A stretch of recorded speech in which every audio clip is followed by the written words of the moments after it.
안녕하세요. 정원태 변호사입니다. 어느 날 갑자기 생활 속에서 만날 수 있는 여러 법적인 문제를 시청자 여러분에게 알려드리겠습니다. 오늘은 마지막 시간으로 성희롱과 명예훼손이 주제입니다. 한때 보호할 가치가 없는 정조는 보호받지 못한다라는 말이 회자된 적이 있습니다.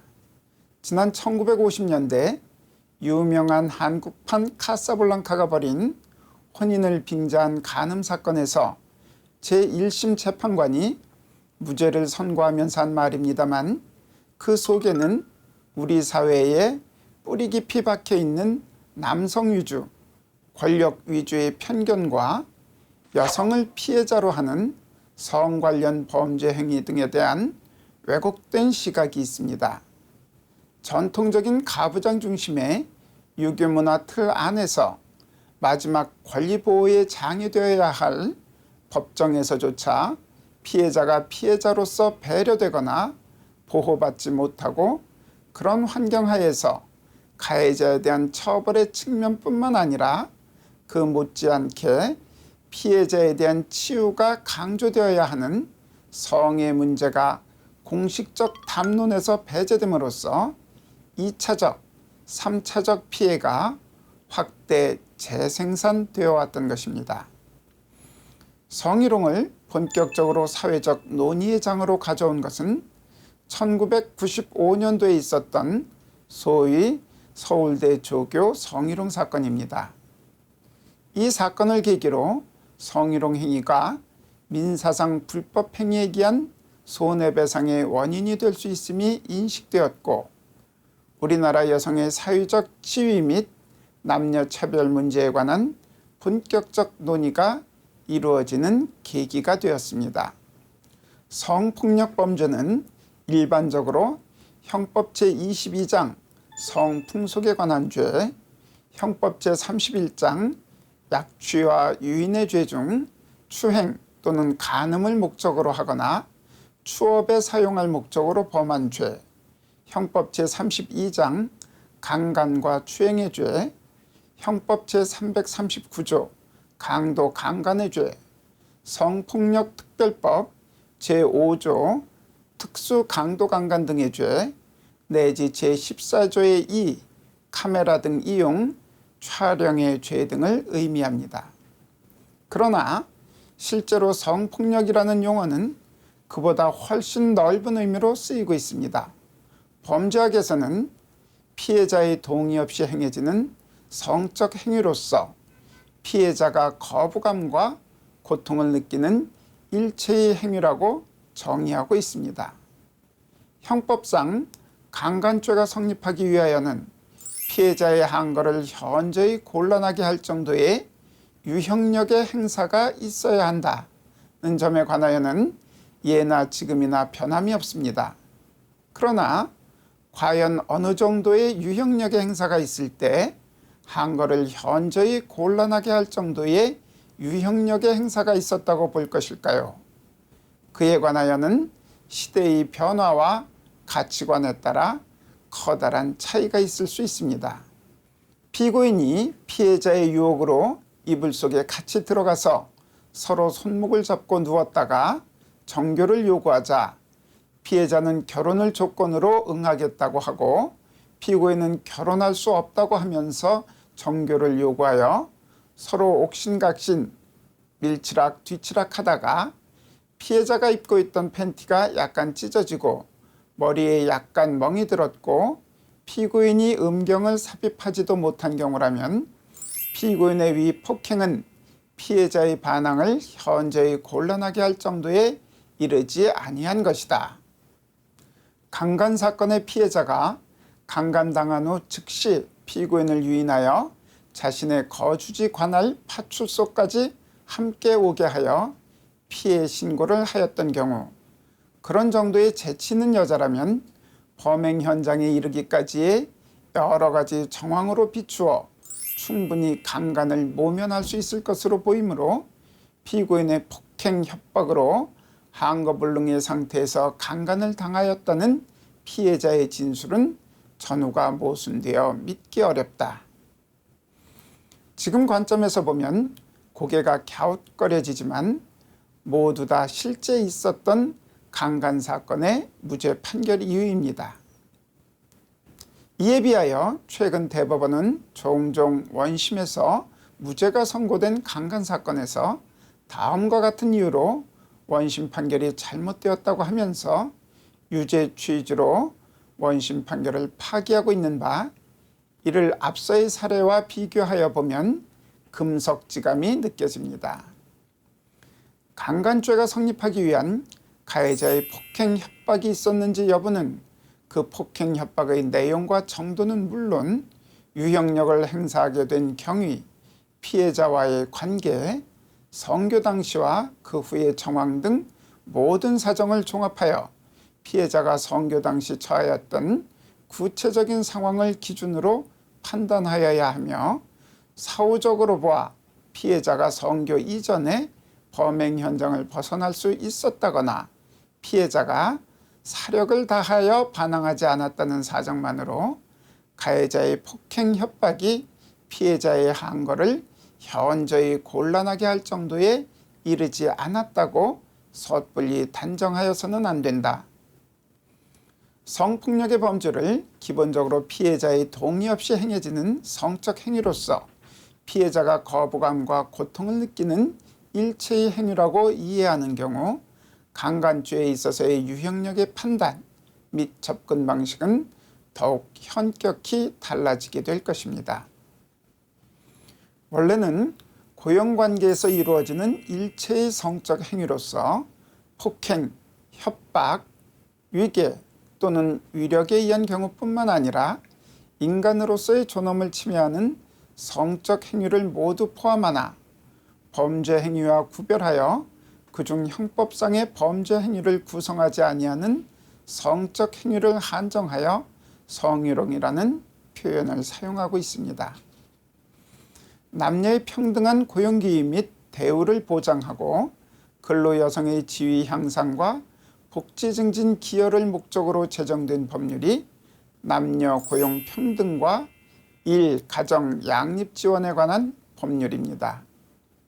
위 법은 직장 내 성희롱에 대하여 사업주, 상급자 또는 근로자가 직장 내의 지위를 이용하거나 업무와 관련하여 다른 근로자에게 성적인 언동 등으로 성적 굴욕감 또는 혐오감을 느끼게 하거나 성적 언동 또는 그 밖의 요구 등에 따르지 아니하였다는 이유로 고용에서 불이익을 주는 것이라고 하고 있습니다. 사업주, 직장 내의 상급자, 동료, 하급자가 모두 직장 내 성희롱의 주체가 될 수 있습니다. 다만 거래처 관계자나 고객 등 제3자는 제외됩니다. 사업주를 제외한 모든 남녀 근로자, 모집, 채용 과정에서의 구직자 등이 모두 직장 내 성희롱의 피해자가 될 수 있습니다. 성희롱의 범위는 직장 내의 지위를 이용하거나 업무와 관련하여 이루어진 것에 제한됩니다. 직장 내 지위를 이용하였거나 업무와의 관련성이 있는 행위라면 행위 장소가 어딘가는 문제되지 않습니다. 성희롱은 상대방이 원하지 않는 행위입니다. 상대방이 원하였는가 아닌가의 여부는 피해자가 실제로 가진 심리적 태도를 기준으로 하여야 할 것이지만, 구체적으로는 당시의 객관적 정황 및 주의 여건 등이 종합적으로 고려될 것입니다. 직장 내 성희롱은 성적인 언어나 행동에 의하거나 또는 이를 조건으로 하는 것이어야 합니다. 상대방이 원하지 아니하는 성적인 언어나 행동이 반복되는 경우 성희롱으로 성립될 수 있으며, 단 한 번의 성적 언동이라도 심한 경우에는 직장 내 성희롱이 될 수 있습니다. 노동부가 마련한 성희롱 예방 지침은 대표적인 성적 언동을 육체적 행위와 언어적 행위, 시각적 행위로 구분하고 각 그에 해당하는 행위를 예로 들고 있습니다. 이에 따르면 육체적 행위로는 입맞춤이나 포옹, 뒤에서 껴안는 등의 신체적 접촉 행위, 가슴, 엉덩이 등 특정 신체 부위를 만지는 행위, 안마나 애무를 강요하는 행위 등이 이에 해당하고, 언어적 행위로는 전화통화를 포함하여 음란한 농담을 하거나 음탕하고 상스러운 이야기를 하는 행위, 외모에 대한 성적인 비유나 평가를 하는 행위, 성적인 사실관계를 묻거나 성적인 내용의 정보를 의도적으로 유포하는 행위, 성적인 관계를 강요하거나 회유하는 행위, 회식 자리 등에서 무리하게 옆에 앉혀 술을 따르도록 강요하는 행위 등이 이에 해당합니다. 시각적 행위로는 컴퓨터 통신이나 팩시밀리 등을 이용하는 경우를 포함하여 음란한 사진, 그림, 낙서, 출판물 등을 게시하거나 보여주는 행위, 성과 관련된 자신의 특정 신체 부위를 고의적으로 노출하거나 만지는 행위 등을 예시하고 있습니다. 낮에 눈이 많이 내렸습니다. 저는 야근을 하고 사무실을 나와 집으로 걸어가는 길이었습니다. 낮에 내린 눈으로 길이 미끄러웠고 늦은 시간이라 그런지 도로에 다니는 사람도 거의 없었습니다. 주머니에서 담배를 꺼내 불을 붙여 물고 가장자리 쪽으로 걷고 있는데 길이 미끄러워 넘어질 뻔하였습니다. 담배를 왼손으로 바꿔 들고 어깨에서 흘러내리는 가방을 고쳐 매면서 도로 중앙 쪽으로 이동하여 걷는데 마침 맞은편에서 오던 젊은 여자와 서로 지나치게 되었습니다. 그렇게 지나치고 얼마쯤 지났을까? 뒤에서 경찰관이 멈춰 세웠습니다. 길을 가면서 여자 엉덩이를 만지지 않았느냐는 것이었습니다. 조금 전 마주 지나친 여자가 지나치는 순간 오른손으로 자신의 엉덩이 뒤에 손을 대는 느낌을 받았다며 신고를 하였다고 합니다. 어쩌면 좋을까요?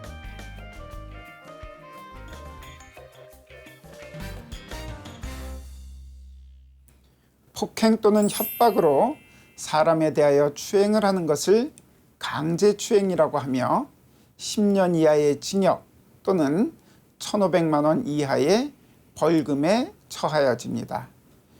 주의하여야 할 것은 여기에서 말하는 폭행 또는 협박이 반드시 추행에 선행되어야 하는 것은 아니고, 폭행의 정도도 반드시 상대방의 의사를 억압할 정도의 것임을 요하지 않는다는 것입니다. 상대방의 의사에 반하는 유형력의 행사가 있는 이상 그 힘이 얼마나 셌는지 약했는지도 묻지 않습니다. 먼저 상대방에 대하여 폭행 또는 협박을 가하여 그 항거를 곤란하게 한 뒤에 추행하는 경우가 강제추행에 해당하는 것은 물론이지만, 폭행행위 자체가 추행행위라고 인정되는 경우, 즉 지나가는 여자의 가슴이나 둔부를 갑자기 만지는 행위도 강제추행에 해당합니다. 상대방이 모르는 사이에 슬쩍 지나가면서 가슴이나 둔부를 만진 경우도 강제추행에 해당합니다. 살해의 경우 과연 실제로 추행의 의사로 지나가는 여자의 둔부를 만졌는지는 당사자만이 그 진실을 알고 있을 것입니다. 그러나 진실 여부와 상관없이 이와 같은 경우 피해자가 적극 피해를 입은 사실을 주장하고 그러한 피해자의 진술이 그 자체로 모순되거나 주변 정황과 명백히 배치되지 않는 이상 수사 및 재판 과정에서 피해자의 진술이 배척되고 가해자로 지목된 사람의 변소가 받아들여지는 경우는 좀처럼 없다는 것입니다. 살해의 경우에 있어서도 우선 피해자의 피해 내용에 관한 진술이 애매하고 나머지 주변 정황만으로 강제추행의 범죄가 인정되기에는 부족한 측면이 있습니다. 그러나 피해자는 시종일관 상대방이 자신의 엉덩이에 손을 대고 지나간 것 같다고 진술하고 있고, 이러한 상황에서 추행을 하였다고 지목된 상대방이 순전히 자기의 억울함을 호소하는 것만으로 혐의에서 벗어나기는 어렵습니다. 뇌물죄에 있어 증여자가 뇌물을 주었다고 주장하는 경우 좀처럼 수뢰자의 무죄 변소를 받아들이지 않는 것처럼 특별한 원한관계나 경제적 동기 등이 없는 피해자가 자신의 수치심을 이겨가면서까지 추행의 사실을 신고할 리는 없다는 것이 수사기관이나 법원의 시각입니다. 의심스러울 때는 피고인의 이익으로 라는 법원이 허황된 것이고, 일단 기소가 되면 피고인은 무죄 판단을 얻어내기가 거의 불가능하며 무죄 변론을 하는 대부분의 사건에서 변호사들이 심한 무기력감을 느끼게 된다는 말을 주위에서 종종 듣습니다. 그 말의 당부는 차치하고 사실상 기소된 피고인은 강하게 유죄의 추정을 받는 것이 현실이어서 이를 벗어나려면 피고인 내지 변호인 스스로 법원의 의심을 지울 정도의 충분한 무죄 입증을 하여야 하는데, 오로지 피해자와 가해자의 진술만이 유일한 증거일 뿐 달리 객관적 증거가 있기 어려운 살해와 같은 범죄의 경우 피고인이 특별히 유죄의 추정을 벗어나기 위한 마땅한 입증 방법도 찾기 어렵습니다. 살해와 같은 경우 만일 위 사건이 입건되고 기소되면 무죄 판단을 받기 어렵습니다. 야간 밤길 비좁은 전철 안에서 강제추행으로 고소되는 경우도 마찬가지입니다. 설사 그것이 진실이 아니더라도 범죄의 혐의를 벗기 어렵습니다. 복숭아나무 밑에서 갓근을 고쳐 매지 말고 참외밭에서 신발을 고쳐 신지 말라는 옛말을 가슴에 새겨두어야 하는 이유입니다. 차태현, 박보영이 주연하고 왕석현이 출연한 과속 스캔들이라는 영화를 아시는지요? 실제로 요즘에는 주변에서도 사귀던 젊은 커플이 갑자기 혼인을 서두르면 속도 위반이 아니냐고 추측하는 경우가 많고, 신부 뱃속 아기가 혼수라는 우스갯소리까지 들리곤 합니다. 그런데 만일 이런 상황 속에서 누군가 다른 사람의 혼전 임신 사실을 공개하면 어떻게 될까요? 그러한 사실의 공개를 원하지 않는 측의 입장에서 상대방을 명예훼손으로 처벌하여 달라고 할 수 있을 것인가요? 지방의 한 교회 담임 목사였던 김창식은 주일 예배 광고 시간에 해당 교회에 출석하고 있는 성도 민규의 딸 은혜가 혼전 임신한 사실을 이야기했습니다.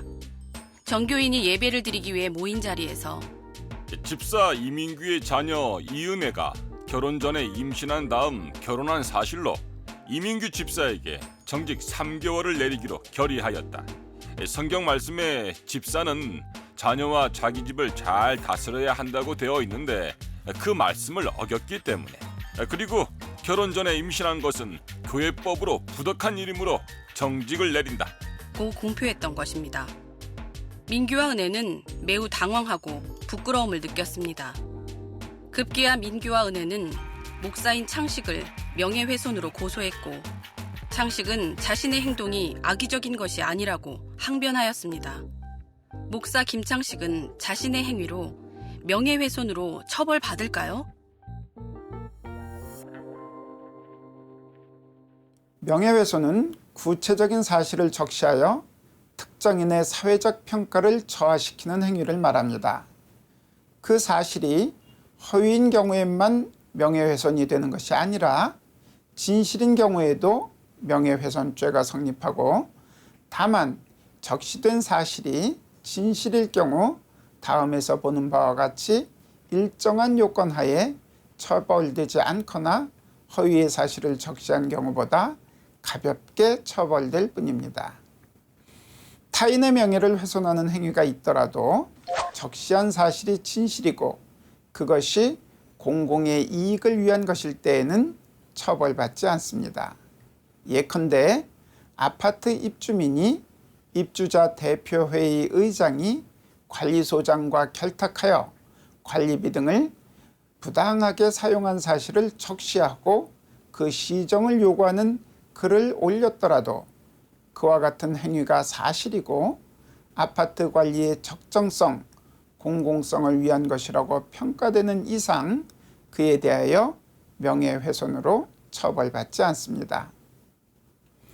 사례의 경우 먼저 혼전 임신 사실의 공표로 민규 부녀의 사회적 평가가 저하되었는가 하는 것이 문제로 됩니다. 앞서 본 바와 같이 명예훼손은 특정인에 대한 사회적 평가를 저하시킬 만한 구체적인 사실의 적시가 있어야 하기 때문에 과연 혼전 임신 사실이 현재와 같은 사회 분위기 속에서 사회적 평가를 저하시킬 만한 행위가 될 것인가 하는 문제입니다. 이와 관련하여서는 혼전 임신에 대한 가치관과 수용 여부에 대한 분위기, 사회 인식의 변화 등에 따라 여러 가지 다른 생각과 입장차가 있을 수 있을 것입니다. 위 사건은 실제로 있었던 사건으로 1심 법원은 목사의 행위가 명예훼손에 해당한다고 판단하였습니다.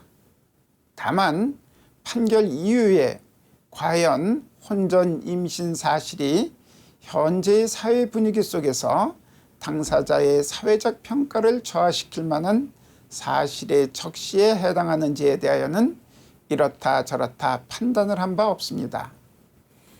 이에 대하여 판결에 따르면 법원이 혼전 임신은 나쁜 것이라고 공식적으로 인정한 셈인데 과연 그것이 타당한 것이냐는 비판이 있습니다.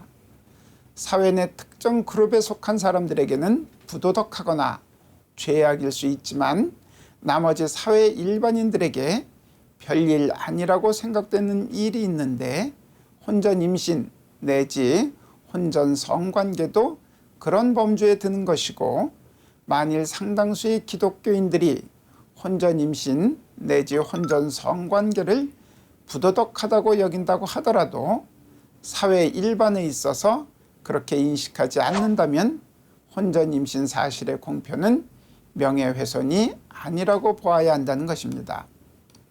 다음으로 목사의 혼전 임신 사실 공표가 교회 집사에게 내려진 교회법상의 징벌 내용과 그 이유를 설명하기 위한 정당한 목적에서 이루어진 것이므로 위법하다고 할 수 없는 것이 아닌가 하는 의문이 제기될 수 있습니다. 하지만 굳이 이민규 집사의 딸 이은혜가 결혼 전에 임신했다는 구체적인 사실까지 밝힐 필요가 있었는가 하는 의문이 있고 그런 점에서 자기의 행동이 오로지 공공의 이익을 위한 것이었으므로 위법하지 않다는 주장은 받아들여지기 어려울 것입니다. 저는 입주자 대표회의 감사로 일하고 있습니다. 그런데 근본에 있었던 외부 특별감사와 관련하여 아파트 관리소장의 업무 처리가 마음에 들지 않았습니다. 이에 항의하기 위해 아파트 관리소장실을 방문한 자리에서 서로 언쟁을 하게 되었는데 관리소장이 잘못을 인정하지 않고 오히려 입주자 대표회의에 대한 불만을 계속하여 늘어놓는 것이었습니다. 화를 이기지 못하고 야, 이따위로 일할래? 라고 하자 관리소장이 나이가 몇 살인데 반말을 하느냐고 하면서 같이 화를 내었습니다.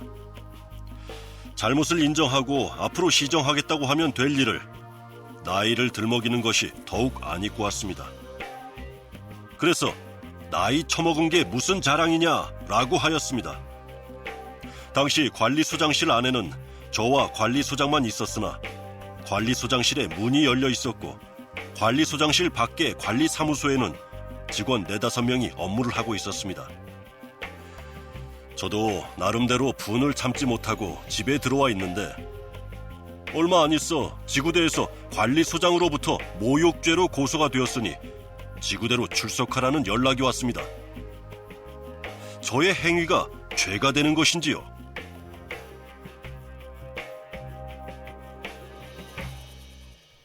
모욕죄는 사람의 가치에 대한 사회적 평가를 의미하는 외부적 명예를 보호한다는 점에서 명예훼손죄와 같은 유형의 범죄입니다.